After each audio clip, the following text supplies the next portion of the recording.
Po sa inyong lahat. Sino po dito ang mahilig mag-order sa Shopee or Lazada? Taas ang kamay. Huwag na kayong mahiya. apat lang. Dito na side, wala. Alam niyo po dito sa atin, kapag mayroon pong nawawalang taga Shopee or JNT, lagi nila ang kanilang laging marker ay yung simbahan. Kaya madalas may ibang kumakatok dito dahil ito ang kanilang ginagamit na landmark. Pero taga-looban pala. Minsan may taga dito, may JNT ba or Shopee dito na laging sumisigaw, Shopee! Pag nag-order kayo ng Shopee or Lazada,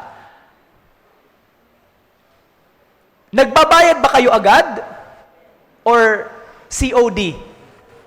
COD, uy, sigurista din kayo, ha?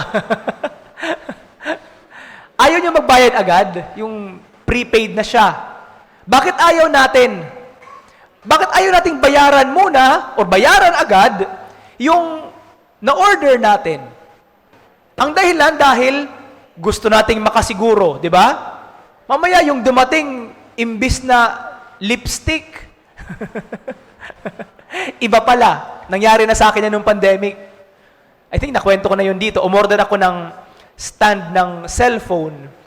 Sa picture, napakaganda. Stainless na steel ang kanyang hawakan. May ilaw pa siya. At ang ganda ng kanyang stand. Binayaran ko agad dahil first time mag-order sa Shopee. Nung dumating, wow! Parang gamit na. Kaya simula nun, pag nag-order ako, COD na rin tulad ninyo. Nagsi-COD na rin ako.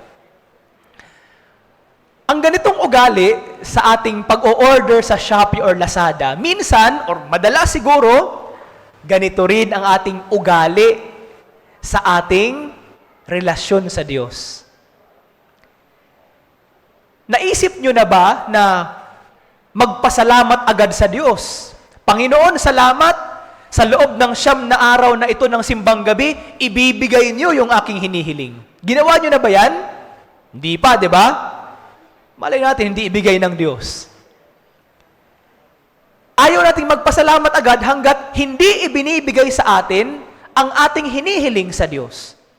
Kaya nga, ang ating sinasabi lagi, Panginoon, kapag binigay mo sa akin ito, pupunta ako sa kung saang mga may pilgrimage site, bibisitahin ko ang lahat ng mga simbahan sa buong Manila, maibigay mo lang ito. Dahil gusto natin na makita at maramdaman muna na tinugunan ng Diyos ang ating pangangailangan at dasal bago tayo magpasalamat sa Kanya. Pero isang napakalaking kabaliktaran ang nangyari sa mahal na Birheng Maria. Sa Ebanghelyong binasa, ngayong araw, tinatawag itong Mary's Magnificat, ang awit ni Maria. At sa opening statement ng awit ni Maria, sabi niya, ang puso ko'y nagpupuri sa Panginoon at nagagalak ang aking espiritu dahil sa Diyos na aking tagapagligtas. Kung ating matatandaan, bago niya sinabi ito, a few days ago, nagpakita sa kanya si Anghel Gabriel. At sinabi sa kanya ang mabuting balita na siya ang magiging nanay ng anak ng Diyos dito sa lupa. At ano ang naramdaman ni Maria? Takot. Pag-aalinlangan. Although nandun ang tuwa at excitement, pero nandoon din kay Maria ang takot na ano ang mangyayari sa akin kung ako ay mabubuntis, pero wala akong asawa? Ano ang mangyayari sa akin kapag nalaman ng ibang mga tao at ng aking magiging asawa na buntis na ako pero hindi pa kami nagsasama?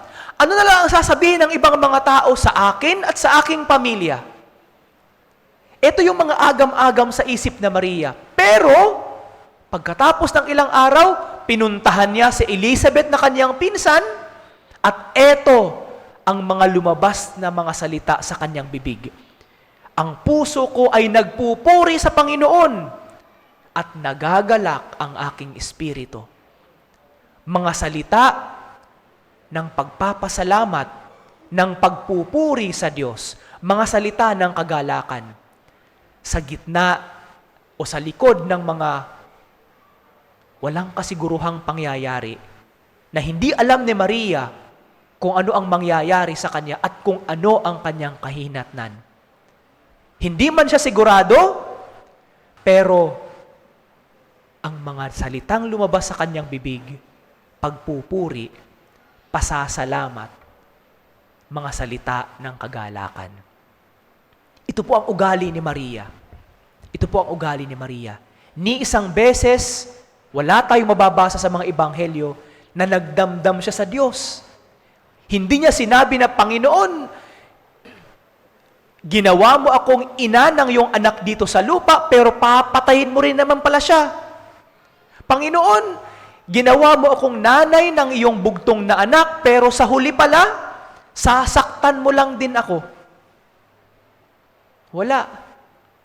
Hindi natin narinig kay Maria.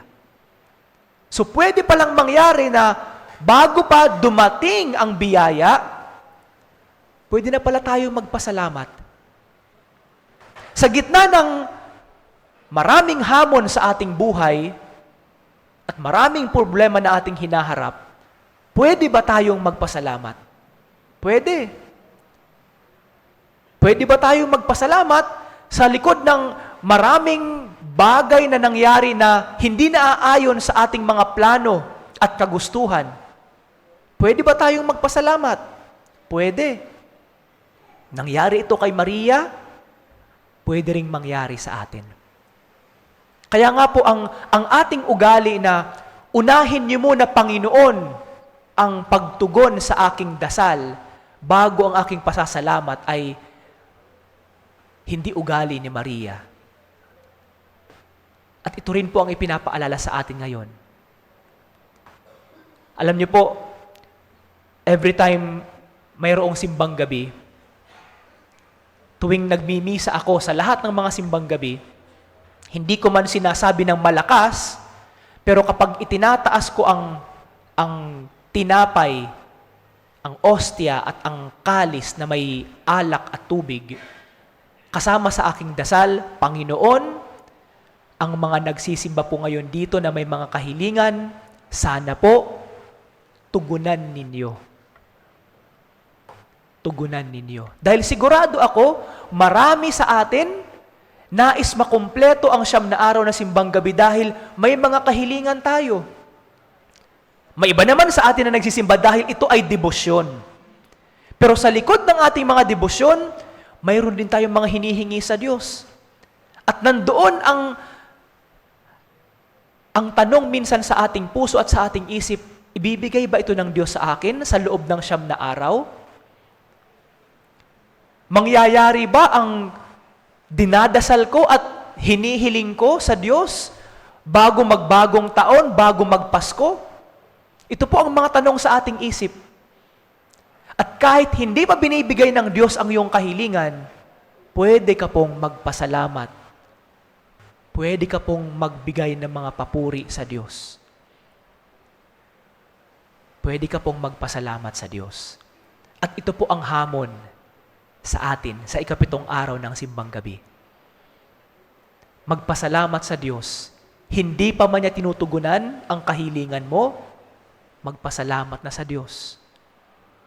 Pwede ka nang magpasalamat at I would say, magbayad, in quotation, kahit hindi mo pa tinatanggap ang biyaya mula sa Diyos.